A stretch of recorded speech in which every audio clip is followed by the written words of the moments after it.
আজকে মিঠাপুকুরে অটো ছিনতাইপূর্বক একটা হত্যা মামলার রায় হয়েছে। মাননীয় জেলা দায়রা জজ মোহাম্মদ ফজলে খোদা নাজির ওনার আদালতে আজকে একটি হত্যা মামলায় 4 জন আসামিকে যাবজ্জীবন কারাদণ্ড প্রদান করেছেন।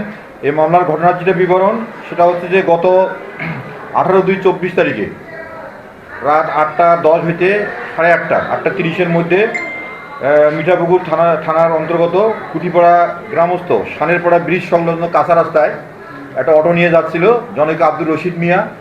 এই অটোওয়ালাকে এই যে 4 জন যে খুনি বা সাজাপ্রাপ্ত আসামি তারা পথরোধ করে অটোওয়ালাকে আটক করে অটোওয়ালাকে এখানে খুন করে অটোটা ছিনতাই করে পরবর্তীতে এই সংক্রান্তে মিঠাপুকুর থানার মামলা নম্বর 35 তারিখ 20/2/24 ধারা হচ্ছে আপনার 394, 302, 412, 413 এই ধারায় মামলা রুজু হয়।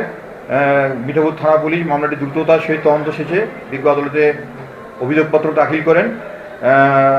মামলার আসামি ছিল এখানে মোহাম্মদ শিমুল মিয়া, রাকিব মিয়া, শফিকুল ইসলাম ও হোসেন মিয়া। এই 4 জনের বিরুদ্ধে মিঠাপুকুর থানা পুলিশ তদন্ত শেষে বিজ্ঞ আদালতে অভিযোগপত্র দাখিল করেন।